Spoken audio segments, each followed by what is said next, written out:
Thank you, Your Worship.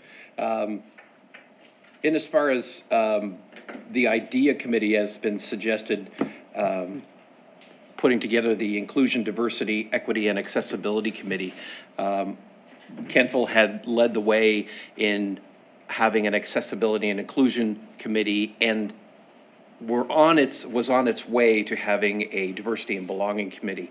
I think that should still be the direction that we head.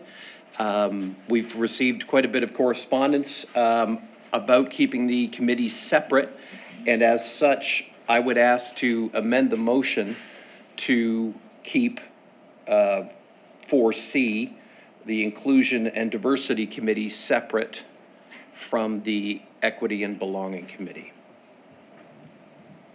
Well, that might be a problem because it's all in one motion, so I don't. Can we amend the motion? Sure. So the amendment would be, Councillor Baker would move that we delete inclusion, diversity, equity, and accessibility from the motion, and they would no longer be part of that motion. Is there a seconder? Sorry. That's your motion? Yes, sir. Agree with that? Is there a seconder? Second that. Councillor Savage.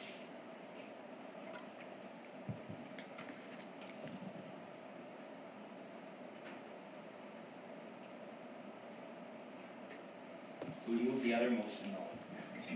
The rest of the motion stays. Stays the same, okay, all right. Vote on this one first. I guess. Vote on the removal first. On the removal first, okay. So we'll go around. Councillor Savage. Yes. Councillor. No. Councillor Baker. Yes. Councillor Hamilton. Yes. Councillor Maxwell. No. And I say no, and the motion's failed. Wait, did I return it on? You said no or yes? We said Or no, is I'm it- sorry, so the motion's carried then.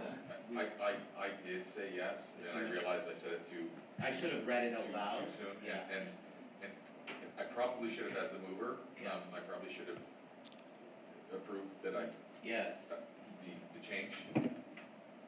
Oh, Does that make sense? you're good, you were good with the change, Will? I was okay with the change. All right, yes. okay. So the motion is carried then. Or the motion failed, I guess. The motion to remove it has failed. So we're back to square one now. What I'm hearing is the motion to remove it has been approved. Yes. Motion not to remove it. Right, okay. Yes, You, yeah. I have it recorded as a yes. So, the motion should have been that council approve terms of reference for finance and audit investment, Kentville Water Commission, planning advisory, and bursary. So I guess the motion's No. The motion was my motion to remove 4C. The motion's just to remove. just to remove just it. to remove it. Okay, Yeah. okay, so we're not gonna remove it. So all the other ones stay the same, Right, and we're removing that one. right, but there's 4 no's. I didn't understand that from, You would know? John was a no. I said yes, Yeah, but I have what it, was yeah. going through my mind was that, really, with the revision, it should have come back to me and the seconder, correct? Correct. Yeah. Right. So we have 4 no's then.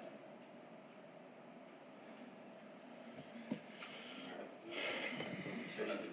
So we're So saying, his amendment failed, that's what I'm so saying. 3 in favor, 4 against? Yes, Is that what you're saying? yes. So now we're back to the original motion. Any other discussion on the original, Councillor Sapp? Thank you, Mayor. So there's a few items with respect to some of the committees. There's a section in there about important dates and benchmarks, and it talks about that advertising will, for all of the committees, will begin. So if I understand that correctly, that advertising for all of those committees will begin, and that persons that are on those committees now will have the opportunity to apply to stay on those said committees. Is that my understanding through you to the CAO? That's correct, with the exception of the Inclusion, Diversity, Equity, and Accessibility Committee. Okay. In terms of reference, says that the people that are on the committee now would automatically transfer over to the new committee. Okay, so, I'll just comment on that. I'll speak on two committees. The first one would be the Investment Advisory Committee, where we're at a crucial point right now where we're issuing an RFP. I think changing the members of that committee at this juncture, I don't know that it's timely to do that. Also, with respect to audit and finance, if we're looking to do a complete reset on that, the two members that just came on, audit and finance, I believe just started their positions, this year. And so I struggle with that piece about doing a complete reset on all of the, committees. These, and just because they're being reset too, these people are still welcome to apply again. Doesn't mean that they can't apply, so the ones that are reset, if there are citizens that wanna be on these committees, they can still go through the application process like everybody else. Yes, yeah, no, I understand that. I think with those two committees, namely the IAC committee, where we're just about to embark on a strategy or around issuing an RFP for the ensuing 4 years for an investment advisor. I just think I don't know that the timeliness of that is very good. Also with, sorry. Just to clarify. Okay, thank you.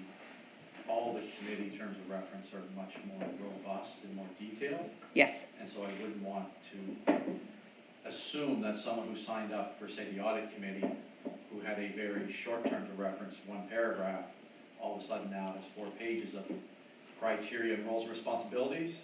okay. And have them just say, well, I quit now, or I resign because this isn't what I signed up for. This gives them the opportunity to do a recheck and say, is that still my interest in that? Okay. The other item that I had was around the Investment Advisory Committee again. The duration, I believe it was the duration of the mandate would be the 2 to 2, correct? It would be for 2 years and then renewable at 2. But I believe there was a section in there where you talk about the chair of the committee, that the maximum that the chair can be is 2 years, and then that resets. Is that my understanding as well? Sorry if I'm getting granular, but these are all in one motion, so I feel like I have to break it out. So thanks for that. Mr. Chairman, I believe all the committees are set that way, yes. That the chair is 2 years and that after 2 years, it goes to another chair. Yes, just to ensure consistency of opportunity for other people to chair, other people to be on committees, so that one person doesn't chair a committee who's not on a committee for an extended period of time, depriving other members of council and public from being given those opportunities. Okay. So you've answered my question, so thank you for that. I will just let it be known that I don't agree with those items, so. Thank you. Councillor Maxwell. Oh, thank you. I just had a question on the bursary committee, and I was reading it here, and I just wanted a clarification.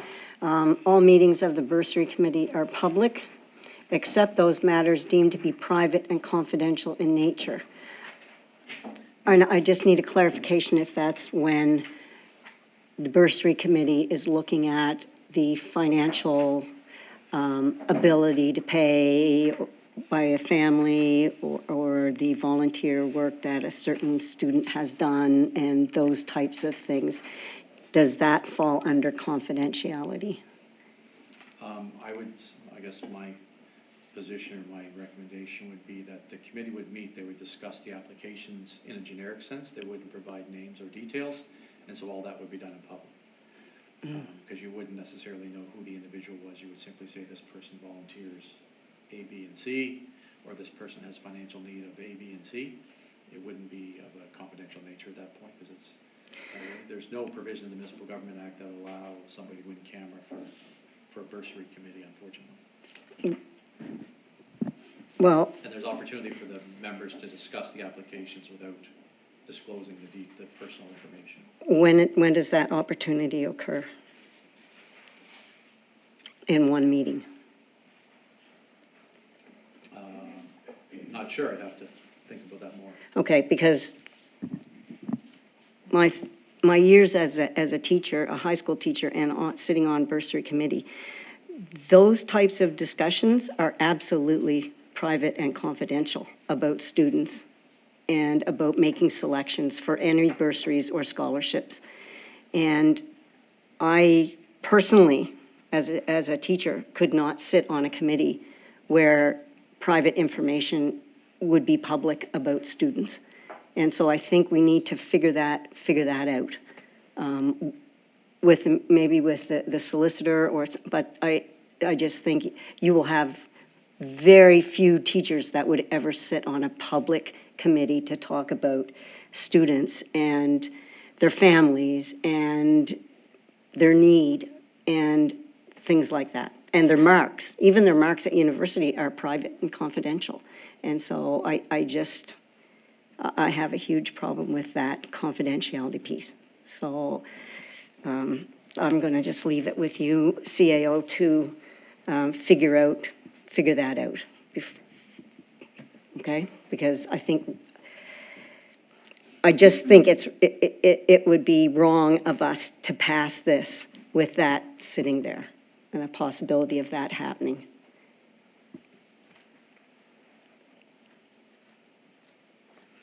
Any other discussion?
Thank you, Worship. So at the last Board of Police Commissioners, there was some discussion around the term. Sorry, I made some notes because I had a message from the chair today around that the discussion was it to be a 3-year term, and then subject to a renewal of another 3-year term. So the way that I'm reading this is that the existing Board of Police Commissioners would remain intact, through you to the CAO, that the existing Board of Police Commissioners would remain intact until November 30th, 2027, at which time then there would be a call for new members, as opposed to the 3 years that was discussed at the meeting. I think I'm saying that right.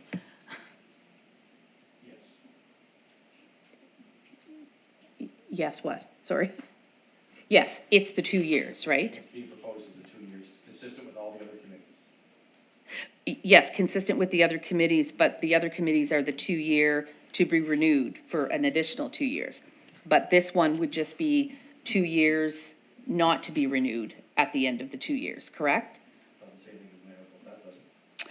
So I'm just reading it, subject to renewal thereafter according to section 24, the discretion of the council. So it says, and at the discretion of the council according to policy. So is it referring back to the original policy that was, The original policy says you can be renewed once and you can be a chairperson. okay. And so forth. Oh, okay, thank you. It applies to it then, thank you. That's my only question.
Thank you, Your Worship. Through you to Councillor Baker. Councillor Baker, you make a comment about libraries in your report, and I'm just wondering if you might want to expand on that. It's an ever so brief comment, but. Yes. But just. I've been on the Napas Valley Regional Library board since last November. The writing is on the wall for libraries in that the provincial funding is insufficient in order to support libraries continuing into the future. That's what I've been reporting for every time I've come back. I think we need to be aware as a council that we are going to be asked to support continuing libraries, and if our vision of Kentville includes a library, then we need to be able to include that in our plans. Yeah, you will see more in the press coming shortly. Okay, thank you.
Thank you, Your Worship.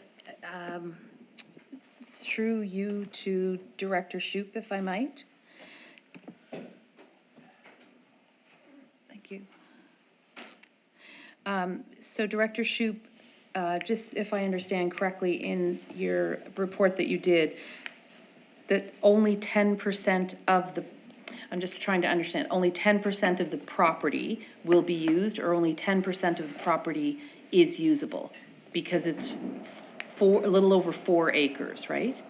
Roughly, through your worship. They're almost the same thing. What's being proposed for development is approximately equal to the developable land, currently developable land. Okay. For that larger, it's a larger piece, which falls within the flood fringe way. So again, a rezoning doesn't tie the owner's hands to a particular design, but the indication that we have that it will conform to what's currently developable. Okay, and there were some questions around the parking piece. I believe that was part of it as well, and that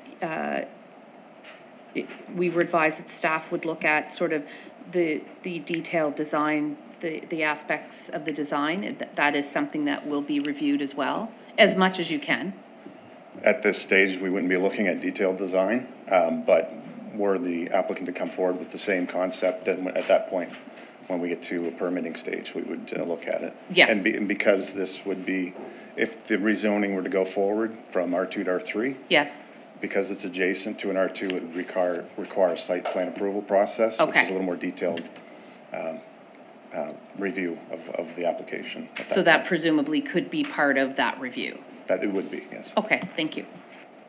Councilor Henry. Well, I don't expect we're gonna run into the same, kind of situation that we ran into with Miners Landing, where something was approved and then something a little more grand emerged. And though it may seem cost prohibitive, is there any chance, because you said what's developable now, like, so that property borders the trail, right? So someone got creative, had lots of money and decides, is there any chance that even could be developed? I know it would mean, infilling and lots of work, a ton of work that probably isn't in the plans, but are we jeopardizing the integrity of the trail at a future date?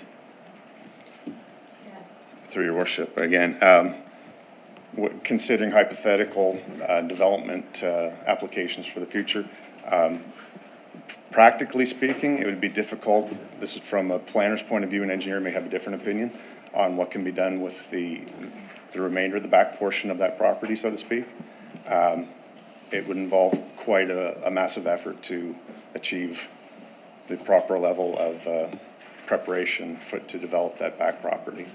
I can't speculate on numbers or anything like that, but it would be a significant effort to do that, and probably not a feasible one, from my point of view. Councilor Baker. So just, thank you, Your Worship. Just to follow up on my colleague's point, are there restrictions in building in, as you say, the floodway overway or on the slope over 25%? Given, again, testing the hypothetical that were an application to come forward in the future along those lines, we'd have to look at how that was being done. There are some regulations with that regard. I believe Provincial Department of Environment would be involved with that as well. I'd have to check those sorts of details, but we do have some oversight as a town on how that could proceed were it to go in that direction. Thank you. Thank you, Representative. It has been moved and seconded that council give second reading for land use bylaw amendments regarding the rezoning application for 157 Main Street, bid 554-67070. Councilor Baker. Yes. Councilor Hamilton. Yes. Councilor Maxwell. Yes. Deputy Mayor Cole. Yes. Councilor Andrew. Yes. Councilor Savage. Yes. Please say yes, the motion is carried. Approved and seconded by Councilor Savage and Councilor Baker. We'll now move on to item 6E, which is the arena dehumidifier report. Mr. Gerard for the night. Thank you, Mayor. Good evening, Mayor and Council. So I'm bringing forward a three-part recommendation. Yeah, just raise the mic, so it's on the, yeah, Wait a minute now. thank you.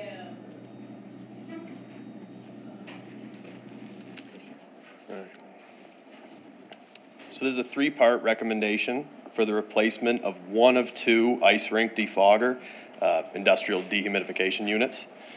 Due to a deteriorated condition, the increased cost of upkeep, and the threat to regular operations.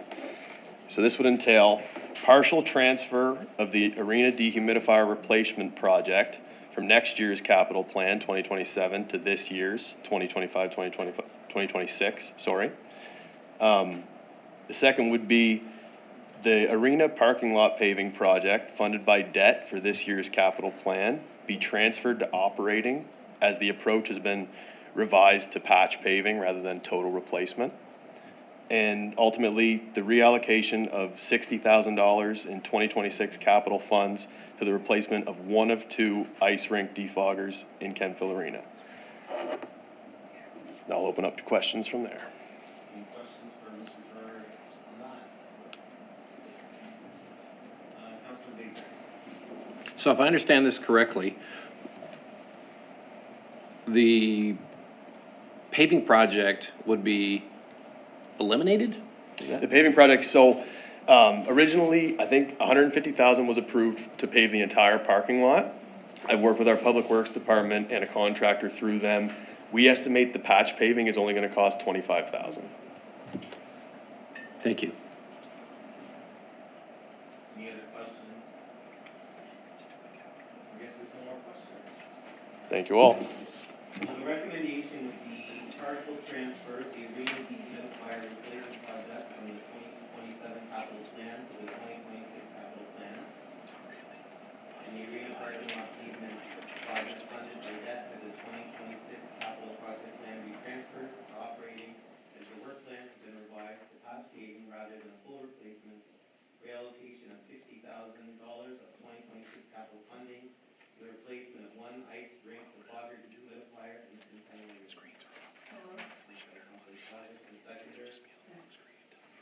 seconder. Mayor Maxwell.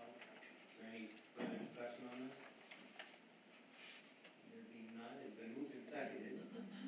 That council approve the following partial transfer of the arena dehumidifier replacement project from the 2027 capital plan to the 2026 capital plan. The arena parking lot paving project funded by debt for the 2026 capital project plan be transferred to operating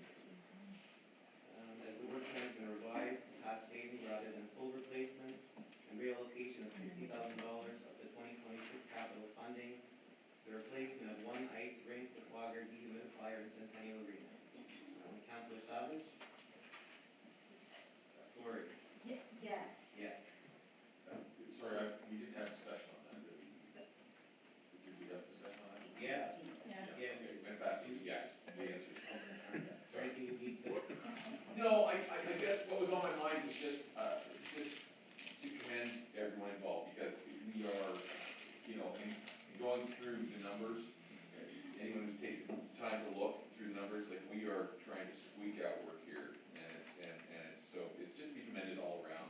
That was my observation when I went through this. We're trying to do things, and not, whether for good or bad, without having raised taxes this year. I just that kept hitting me as I went through this stuff. Anyway, thank you for that, and yes. Thank you, Councilor Deputy Mayor Cole. Yes. Councilor Baker. Yes. Councilor Hamilton. Yes. Councilor Maxwell. Yes. And I say yes, the motion is carried.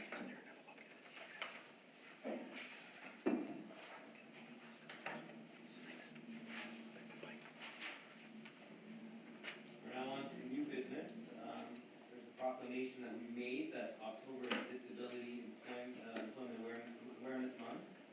We'll now move on to item 7B, which is sanitary sewer operating budget for 25-26. Quite a bit.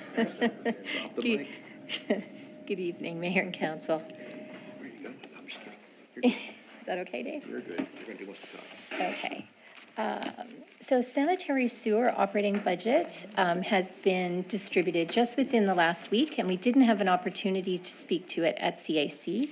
So I thought I would do a quick recap, and then Director Bell and I are open to questions. So, excuse me. Just to highlight the operating budget that has been included within your package, you will see that costs are rising.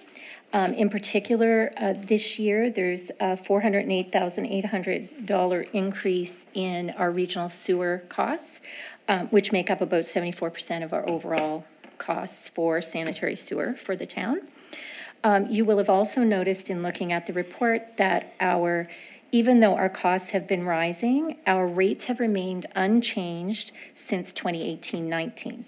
So that's 7 years charging the same rates, although our expenses have escalated significantly.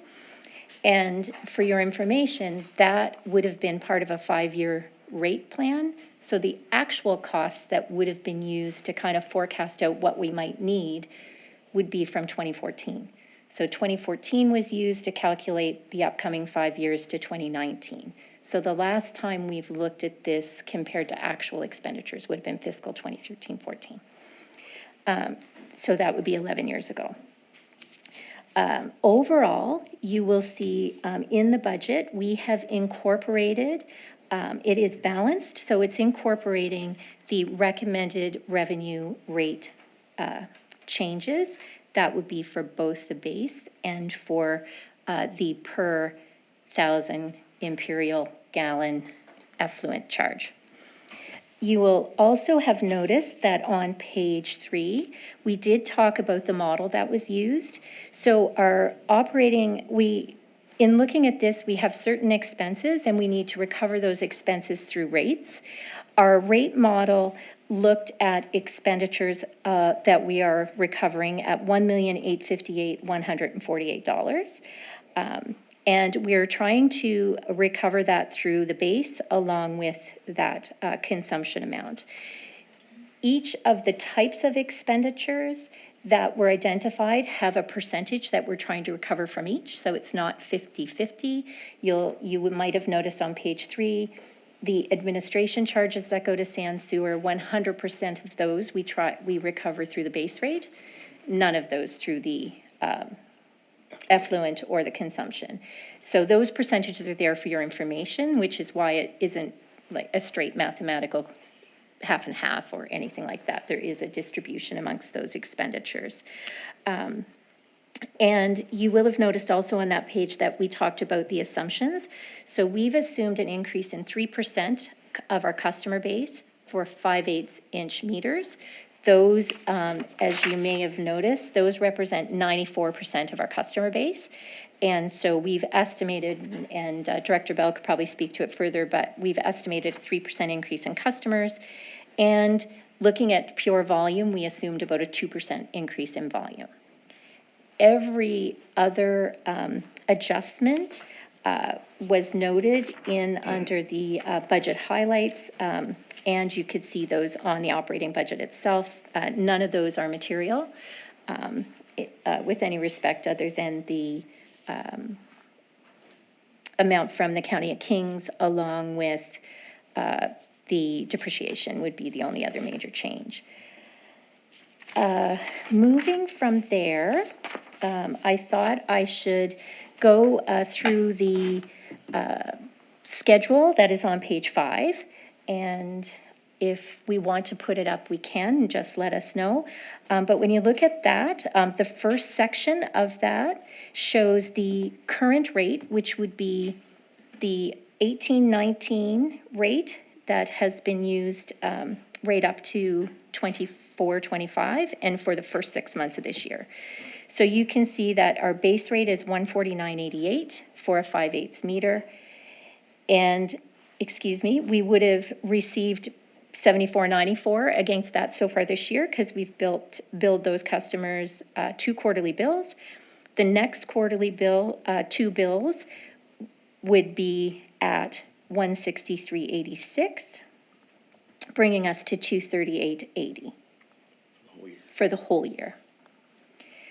I'm giving you those numbers for April to October. Those aren't on your schedule. I'm just making sure that you have the background for where the 238.80 came from. And that is the same philosophy that goes all the ways down.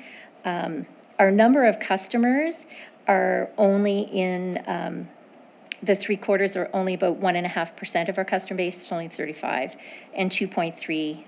Then the next is 1.2, and then it gets down to less than 1%, just so you have a sense of the number of people that would be impacted by those changes in rates.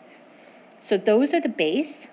Our overall consumption, when we do that, the model that I just talked about, our consumption rate currently is $3.80 per 1,000 imperial gallon. What we know that we've already billed the first 6 months of the year, so that would be was at $3.80. For us to recover all of the increased expenditures that we would have for the year, in the last half of the year, we would need to charge $7.60 for the balance of the year for that per 1,000 imperial gallon of effluent or consumption.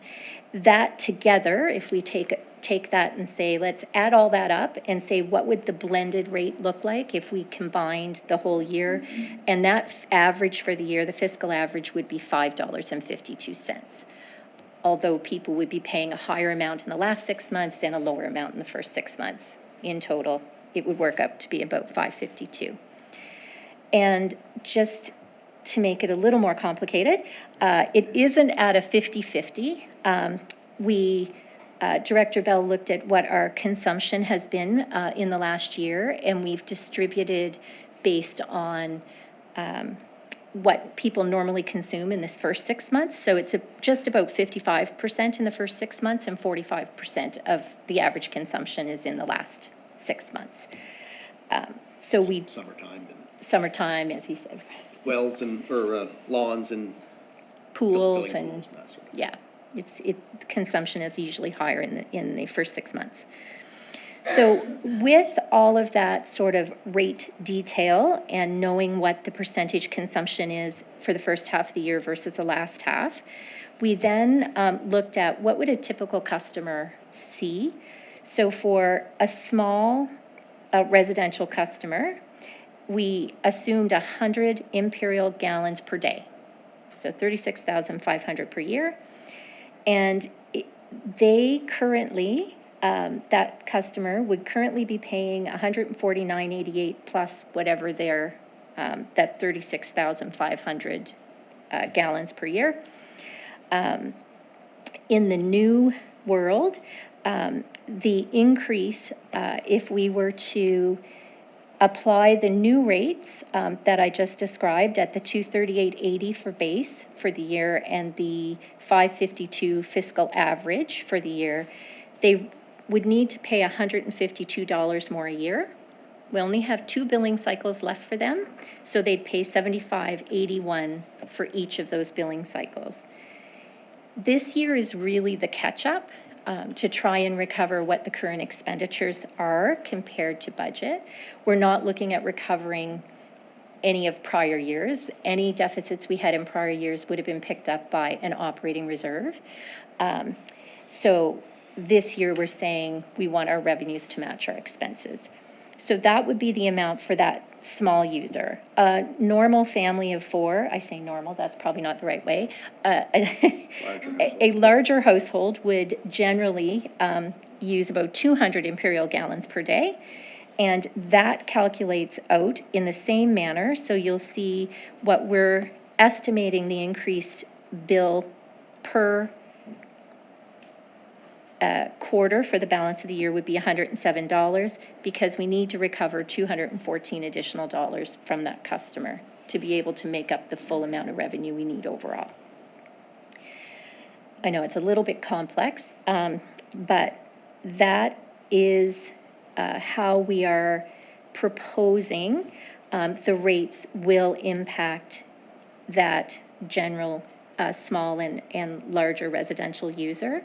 You'll see the impacts there for the balance of customers. We gave some of the general rates that Director Bell could probably speak to more. It was him and his team that came up with those based on we've done a lot of work on water rates and other things, so we've done quite a bit of analysis on what the average user will be. So you can see those there and what those increases to the bills will be. I think it's important to know, though, that the 3-inch, for example, it's for customers, the 4-inch is for customers. So those amounts are large. It is a small number of customers that are affected, not that they're less important than anyone else, but just so you understand the scope of the impact. And 1.5-inch coming up from the bottom is about 28 customers, and 1 inch is 54. So certainly the larger portion would be our 5/8 of an inch, as we said, 94%. So we did that calculation, assuming that we're going to fully fund all of our expenditures. The only areas where there's really much flexibility around would be the depreciation expense. So you will have noticed that I included some other scenarios.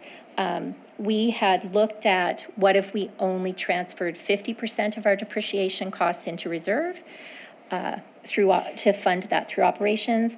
What if we didn't include any this year to try and lessen the impact for this year and put 100% in next year and kind of catch up that 50%, that 50% that we didn't put in this year. So we did those scenarios, and I've noted that the changes are only in the $8 or so range. It's not a significant change to the ratepayer for the balance of the fiscal year. I've also included in the table the 26-27 rates.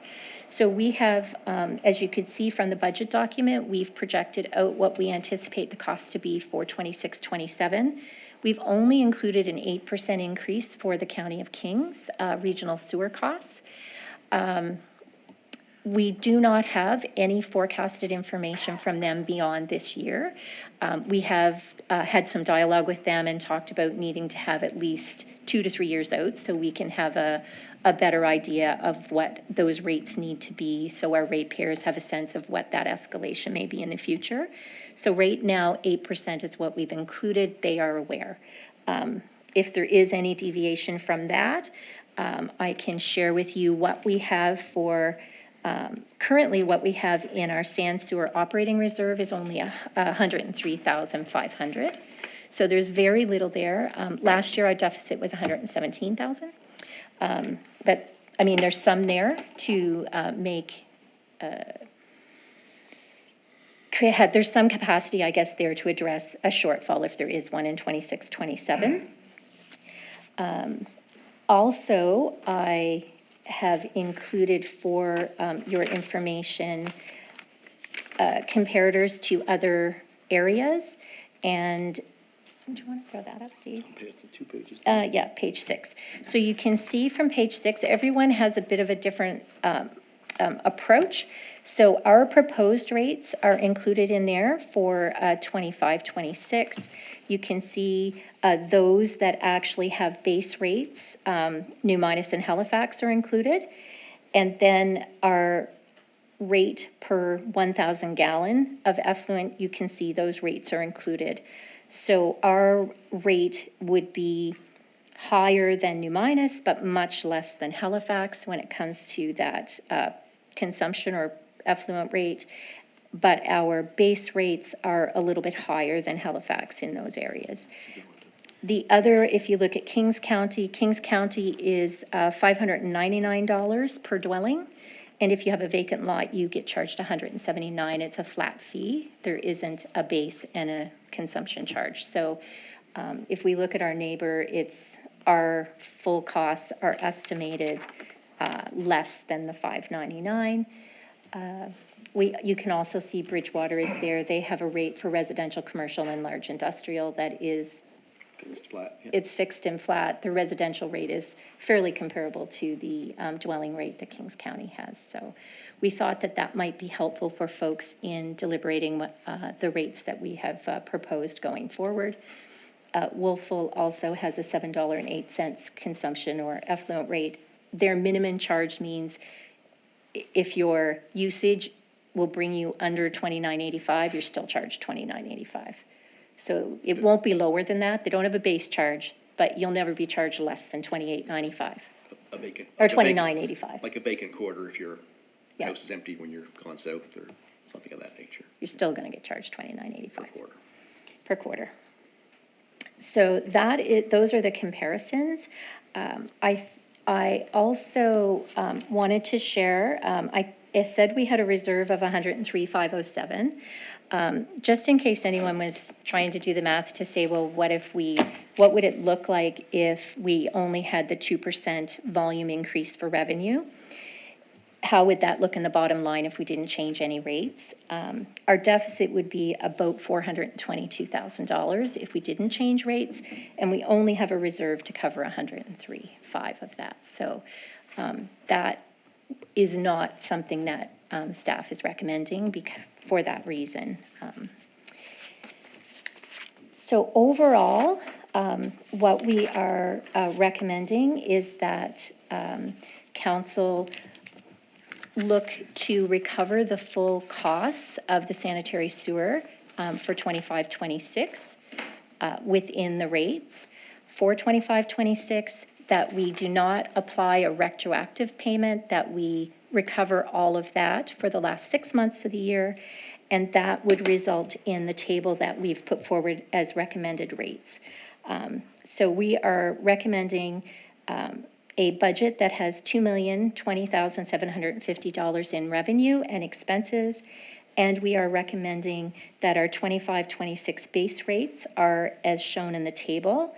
From 5/8, you can see it's 238.80, up to the 8-inch at $21,491.64 for 25, and the rates for base rates for 26-27 would run from $244.50 to $22,490. Our rate per 1,000 gallon for the balance October to March would be $7.60. The first half of the year has already been billed at $3.80, which would make our fiscal average at $5.52, and that next year's rate would be $5.69, which would be a 17-cent increase over the fiscal average for this year. And that is what I wanted to highlight. Director Bell, did you have anything you wanted to add? Don't think so, Director. We'll just Take any Take questions that folks may have. I know there's a lot of numbers and a little confusion around that, so happy to answer whatever you have. Either director, any questions? Councillor Savage. Thank you, Mayor, through you to the director. So I like the fact that it's unfortunate that these rates have remained as they have for as long as they have. 7 years unchanged. And I think the fact that you're recommending that we not recover any of those costs and go retroactive is very good. And so I agree with that there be no retro. The reserve piece, and I'm asking about the reserve piece just because coming from regional sewer the other day, and I know Director Bell that they weren't in a position to give us any sort of idea as to what the deficit looked like moving forward, but there would be considerable additional hours that were spent with, I think it was through power, or if it was through administration, or but Spring odors. spring odors, things like that. So who knows how much more that they're going to require Correct. from the respective partners. So in terms of the fact that we will be breaking even on a per annum basis, you're recommending that we be putting away how much for the depreciation? Amortization, sorry? We're suggesting that whatever the depreciation expense is calculated at, that actual, is what we put in our depreciation reserve. Gotcha, okay, yep, thank you. Yes. Yep. The operating reserve is what we would use for any forecasted operational deficit. Right, right. And that's all we would have to accommodate this year. Yes, for sure. Yeah. Okay, thank you. Because we're assuming it's zero right now. Well, And we know that's not no, likely. it isn't, Yeah. no. Okay, thank you. You're welcome. Councillor Baker. Thank you, Mr. Mayor, and through you to our fabulous directors. I appreciate a lot of work that went into this. If my math's wrong, the base rate is going up 59%. Your math is not wrong. Let me just double check, but I think that's about what we had. Okay, and that's because it's been based on Yep. Compared to. costs and projections from 2013, 2014, so it's Right. 11 years. So if we had taken 5% per year, So. even though that planning was done over, yes. Right. So for 2018-19, there would have been a projected amount of expenses in that, and that's what that rate would be based on. Whether they equate to exactly what those expenses are, I'm not sure. But that would say for the 7 years for sure, there hasn't been a change. My understanding is in the past, what the process would have been is we do, and correct me if I'm wrong, Director Bell, but we would do a water rate study and a sewer rate study hand in hand. So there is also a water rate study outstanding. And what we're suggesting is rather than do it with a water rate study, we're trying to recover our expenses. We have a model that we had from a consultant a number of years ago. We can do that internally and figure that out ourselves. So that's why I think there was a delay, because we were doing the 5-year stints with the water rate studies. And so is there a projection? I realize that then the next year the base rate would increase by 2%, but is there a projection over the next 5 years to No. keep up with CPI or anything of that nature? We haven't brought that forward mainly because 75% of our expenses relate to the regional sewer. Right, And so they're we beyond our only control. have this year's number from them. We don't have a projection for what operating costs will be for the next 2 years. I have requested that they give us something for 3 years. We really need to have a sense for the next 3 years, so we could at least have some stability for those 3 years. We also know they're doing some significant capital work. How much of that is debt, and what will get charged through to us as operating costs for the principal and interest? We don't know that either. So there's a chance that it could keep going up. There is a chance. So if Now- they pass the capital cost through to us, which And they will. would, they Yeah. would, what's our percentage, Dave? 51 51.5 to 2, depending on the year. 52% of the cost.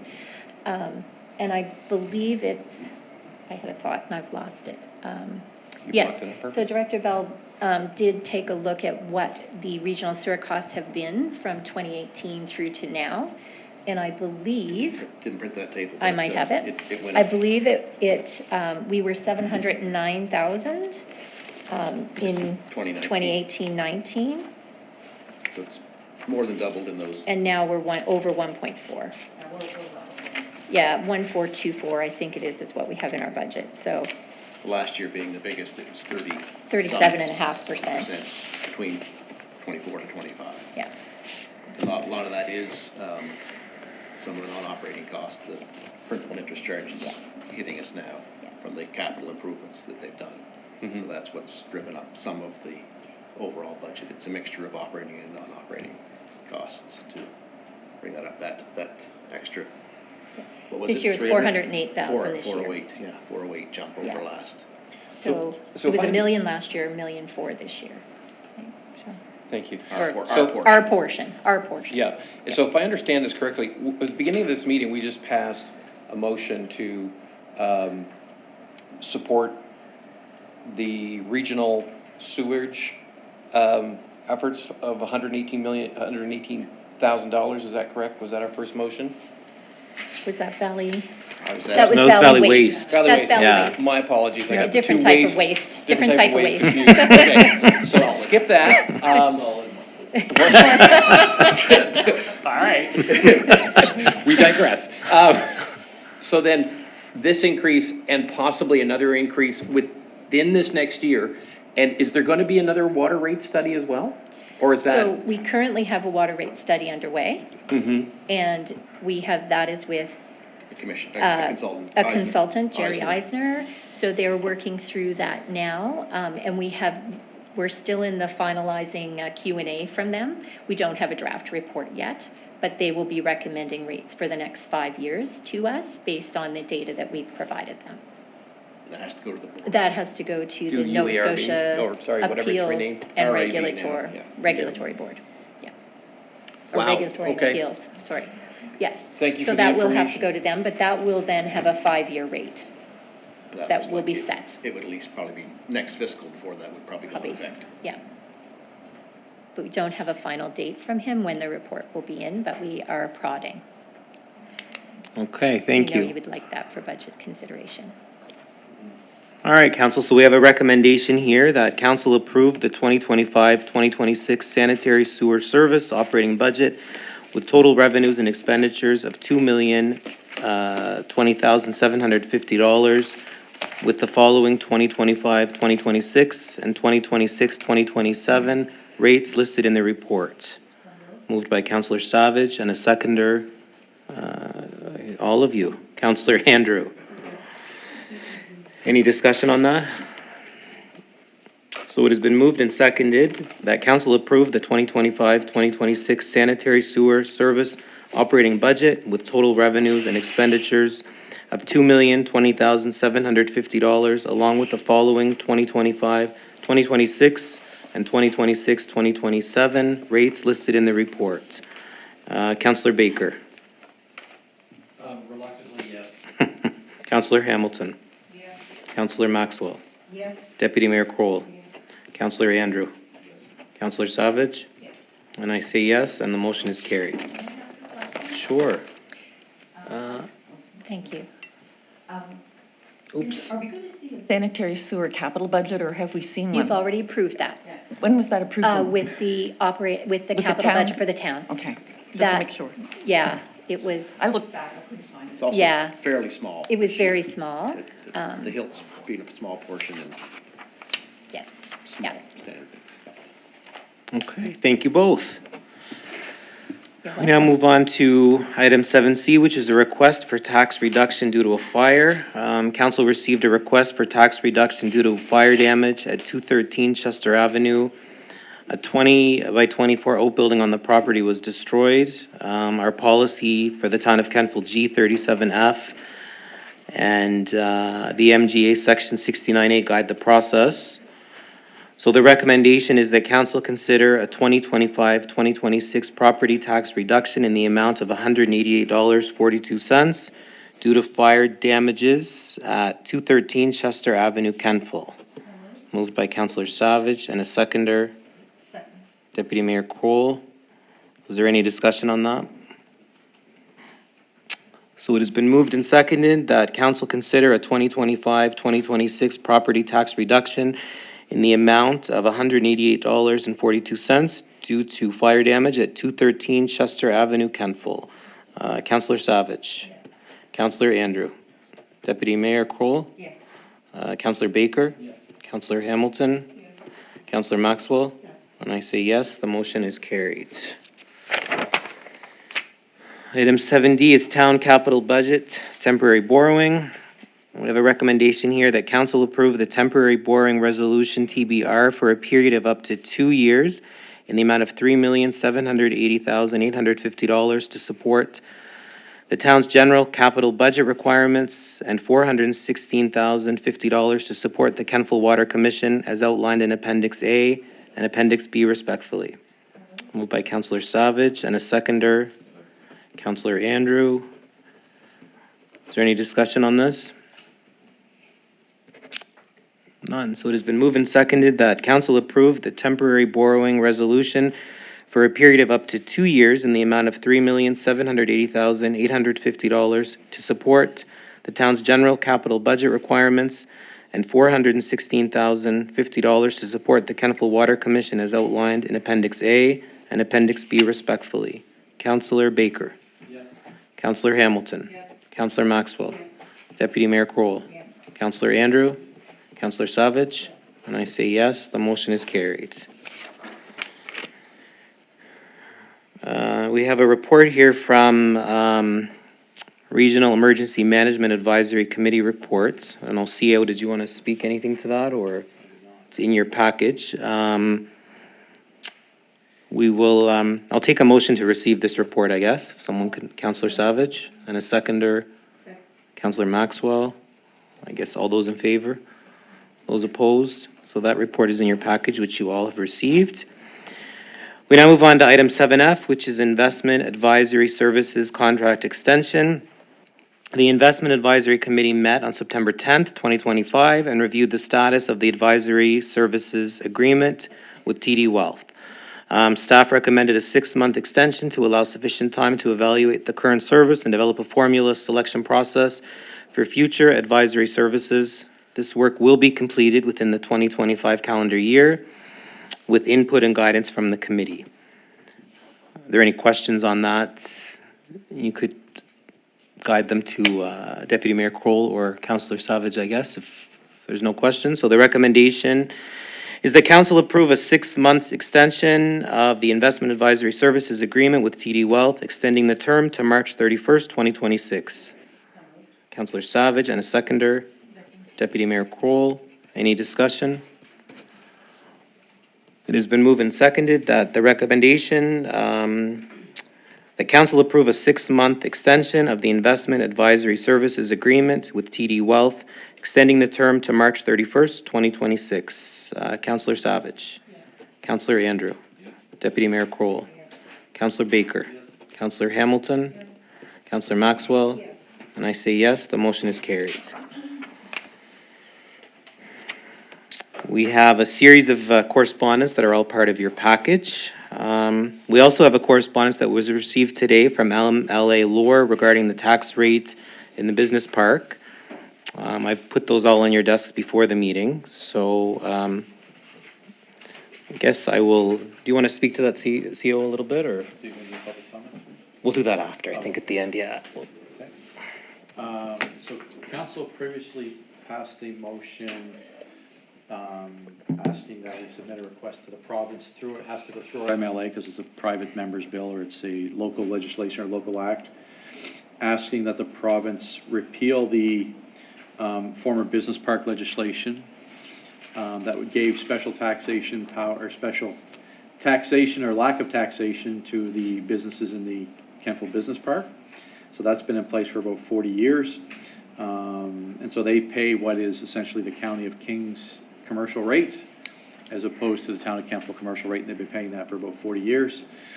My understanding was it was put in place originally to help generate business occupancy within the business park. The business park is pretty much full now, and we're actually seeing some businesses from downtown move to the business park for a variety of reasons, of which we understand some are taxation, because the tax rate is quite a bit lower in the business park now because of that taxation agreement as it is to downtown. So we sent a request to the minister, or to our MLA, who was also the Minister of Finance, requesting him to introduce legislation. The legislation was drafted. He came back with a question of the mayor about whether the businesses were consulted. And of course, the mayor responded that It's been discussed by council for several months, but there was no formal consultation with the businesses because we expect none of them are going to want their taxes to go up. So we expect we know what the answer is going to be there. So today, the mayor received a letter from MLA indicating that he's interested in moving forward with a taxation change for business tenants, but he does not support tax increases for industrial manufacturing tenants. So I don't know what the difference of numbers is going to be. I expect the industrial and manufacturing is small compared to the business tenants. So the question for tonight is whether council wishes staff to work with the provincial staff to have that amendment made in the legislation here in the next week to allow us to at least repeal part of the legislation to allow us to tax the business part of the business park exclusive of the industrial manufacturing tenants. I'll open the floor to questions. Councillor Savage. Thank you, Mayor. Through you to maybe the Director of Finance, I'm not sure, or the CAO, not sure. So I know probably the majority of folks in there would be considered business, but the industrial, there would probably maybe be 3 or 4 that would be classified as industrial, or Director Bell?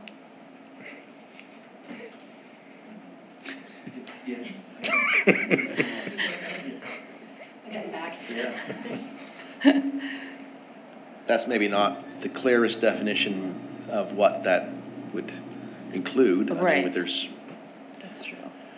2 pie plants, a 3rd building that does, I guess, processing.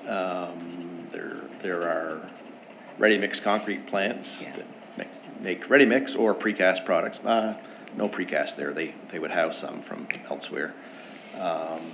Most of the rest, other than the pie plants, I think, in the ready-mix plants would be business-based. Maybe not entirely retail, but business-based. So that would be the most of them would be that off the top of my head. Okay. I guess to clear the definition, those ones being a very large Right. assessed, the pie plants being very large assessed value properties. So Okay. if they would stay the same, that would Okay, thank you. be a good difference. You're welcome. Councillor Baker. Thank you, Mr. Mayor. It's kind of a follow-up. I think, CAO, if we could add a better definition of what is business and what is industrial. I would argue that a warehouse that serves industrial clients is a industrial business. Same way a propane distributor that serves industrial clients is an industrial company. So I think we need to maybe define it by square footage or acreage. These are just ideas, but I think just using the word business and industrial is a little loose. And those are the MLA's words, yeah. Words. We would have to determine legally probably by the assessment division or somebody else what the category is. It probably wouldn't go by square footage, but they would, I expect the PVSC probably has some idea of what would be commercial, industrial, manufacturing. They would be under their probably assessment. The assessment, I was going to say qualifications, not the qualifications, but the assessment. Classification. But the nature of their businesses. The Revenue Canada Tax Code. Yeah, but it'd be PVSC classification. Classification, that's the word, classification. Deputy Mayor Kroll. Actually, I was going to say the same thing that the CAO was saying, that PVSC would be responsible for classifying those businesses out there and give them whatever classification it deems appropriate based on legislation. Any other questions? So I guess you just want consensus from us to move ahead? To continue on and still ask for the legislation to go forward with the exclusion of the industrial and manufacturing tenants. Okay. Councillor Savage. Councillor Andrew. I think I should recuse myself from this just because I am a tenant. Okay. I also represent a social enterprise that's and I just feel like. Okay. Yeah. All right. Deputy Mayor Kroll. Councillor Baker. Yes. Councillor Hamilton. Yes. Councillor Maxwell. Yes. And I say yes. So you have your direction there. We'll now move on to public comments. We will invite citizens up to the podium. Just state your name and you'll have 3 minutes to speak.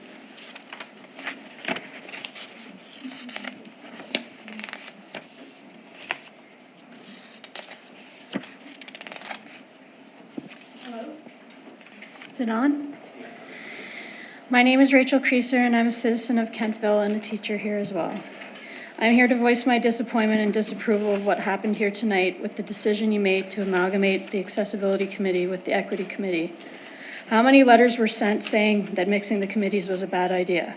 How many of your citizens shared their lived experiences with you? How many people risked re-traumatization by sharing their lived experiences to help this town be better? Oppressed and racialized and disabled people are sometimes asked to serve on committees to give the illusion of inclusion or to fulfill a tokenism mandate, while in reality, their time and experience are not genuinely valued or instrumental in creating change. This can lead to feelings of exhaustion and exploitation, especially when their efforts yield no tangible benefits or improvements for their marginalized community. What happened here tonight is a perfect example of that. These messages are being sent by this town more often than you may be aware. A perfect example is the pumpkin people beginning to go up before Truth and Reconciliation Day is observed. The more committees there are, the more lived experience you will hear from, the more authentic the town of Kentville will become and better reflect its citizenry. I want to thank Councillor Baker, Councillor Savage, and Councillor Hamilton for listening to the citizens that are most affected by this decision. I will support and campaign for you if you decide to run again. I love a good protest march, and I do have a little bit of a social media presence, which I will happily put into motion on behalf of those working on building capacity for equity, inclusion, accessibility, and belonging, all of which are separate and important issues to the people of this town. If saving the town money was the motivation for this, I hope you all clearly understand that you just saved money on the backs of your most oppressed and vulnerable citizens. This council vote tonight has shown us that our voice and our time don't matter to our town. Most of us thought that before we joined these committees, but yet we foolishly chose to hope. Dr. King said, we must accept finite disappointment, but never lose infinite hope. I will hold tight to that and amalgamate with the collective rage of many others that this decision affects and begin to recruit as many Black, disabled, and other people of oppressed groups to take all the seats at this horseshoe except for 3. Thank you.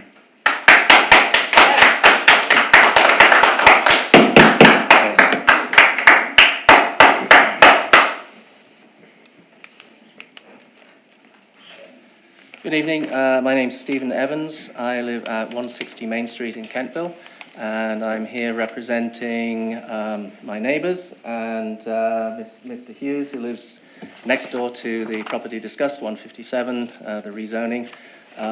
Also would like to air my disappointment at the decision made this evening. So I'll use this as a platform. I realise it's a little late, the decision's been made. I'll use this as a platform to socialise a potential appeal. The main objection I have is with relation to the municipal housing strategy, section 3.2.2, which requires the maintaining of the character of existing residential neighbourhoods within the town.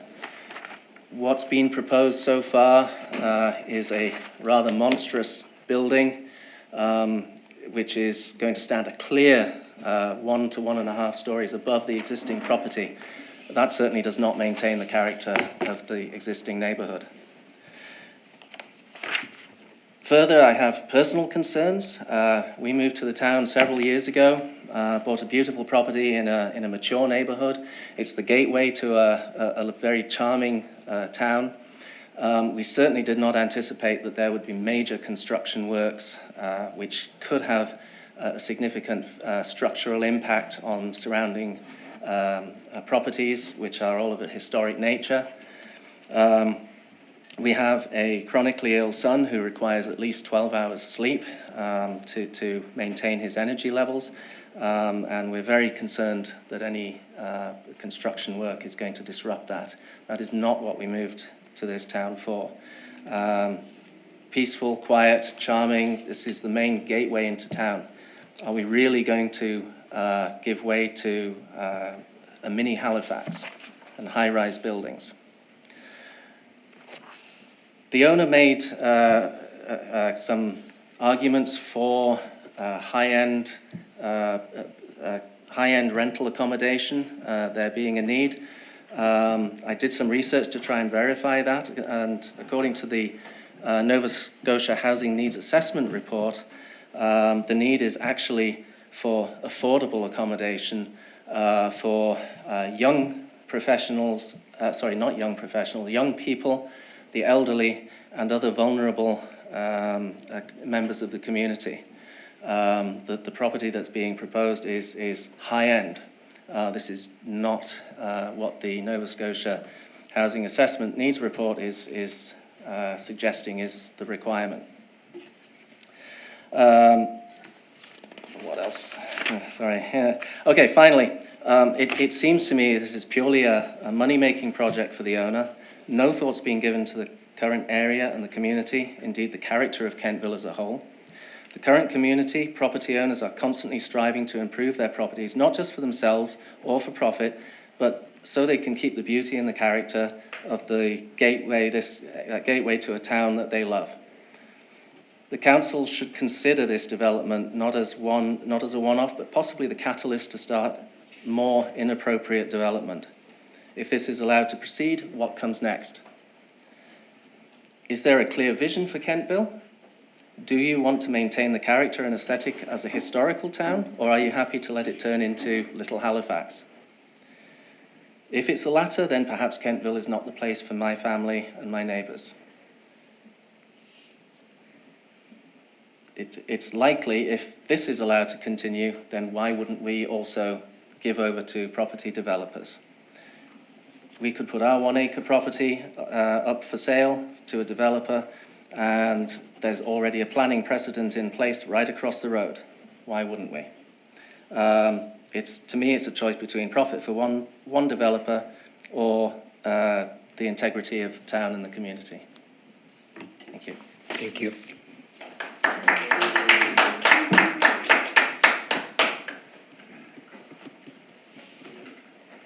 Hi, my name is Nicole Ross. I'm chair of the kayak committee for the town of Kentville.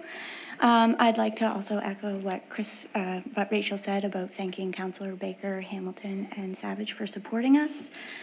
Tonight, I would just like to say that I'm saddened and disheartened by the vote. That's a profound understatement.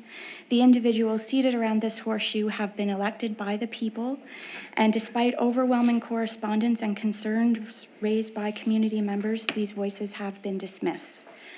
The two committees in question serve very different purposes with distinct mandates. Suggesting they can simply be combined is akin to saying we could merge water services with police. Just because they are both serve the public doesn't mean they serve the same function. By that I mean the two committees. This decision raises a deeply troubling question. Is this being done simply because both committees represent minority communities? If so, that's not just a procedural issue, it's a moral one. We need to learn from our history, not repeat its mistakes. When decisions are made without meaningful consultation, especially with marginalized groups, it echoes a long and painful legacy of exclusion and erasure. We've seen the consequences of ignoring these voices and have already had to fight hard to be heard. My final comment tonight is that more than anything, the biggest loss here is trust.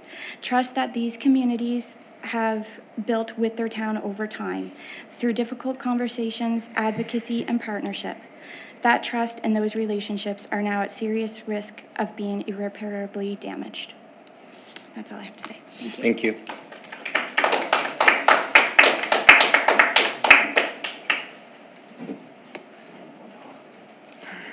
you. Good evening. I'm Tim Hughes, longtime resident of Kentville at 161 Main Street, and I'm just stand here to applaud and second all the comments that came before me. Also, I want to express dismay that this is the first time I'm hearing about this issue between these committees in this town, and obviously it's very important to my fellow residents, and I guess I'm not paying attention to the publicity that this town participates in sharing what it's up to with its residents. And I'm also just quite taken back by the fact that in response to the minister's question, if you consulted with the residents or the business owners in the park on your change, that your response was that you presumed what the response was going to be, that they didn't want taxation, so you didn't bother to consult them. Obviously there's a thread running through here, despite your claims of running an open and transparent council, that I don't see that happening. Also, it surprises me that, or it doesn't surprise me, that although the decision tonight to rezone 157 Main was just made, that the property owner has been sharing that he already plans to demolish the existing property and build apartments. So again, it sounds to me like decisions were made long before they were made public or officially announced. Thank you. Thank you.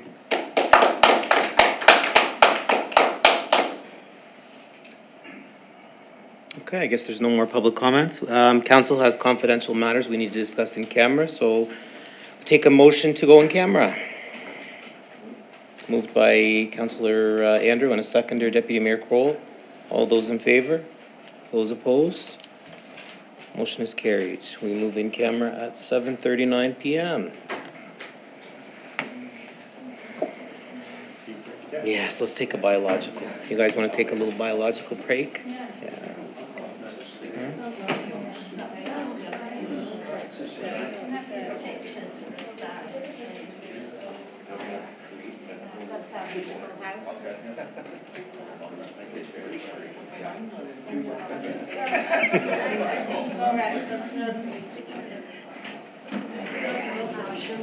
Me too.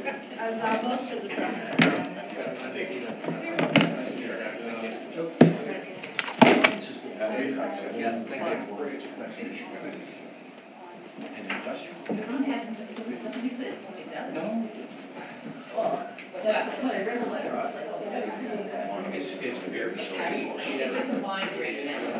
It's a combined county and rate. That's yeah. Should have waited, create a whole definition around it. Yeah. Well, that's what I'm saying. Came from him, that's right. You guys stay in it, one of them? Yeah. Thanks, David. So you can get away. Second one, I guess. Okay. Sorry? See ya. Oh, is this what's on? Actually, I think that's, did you give me that one already? Let's see what we got. Is that this? Another one. Do you want me to circulate them all? We'll do yours first. How do you want to do it? One at a time, or should I just deliver I them? can help. We'll do yours. Yeah. I can help. Which one do you want then? I'll start with the top. I'll run and hand one up there. Okay. This is the overview and then that's the details. Details afterwards? Those are Jeff.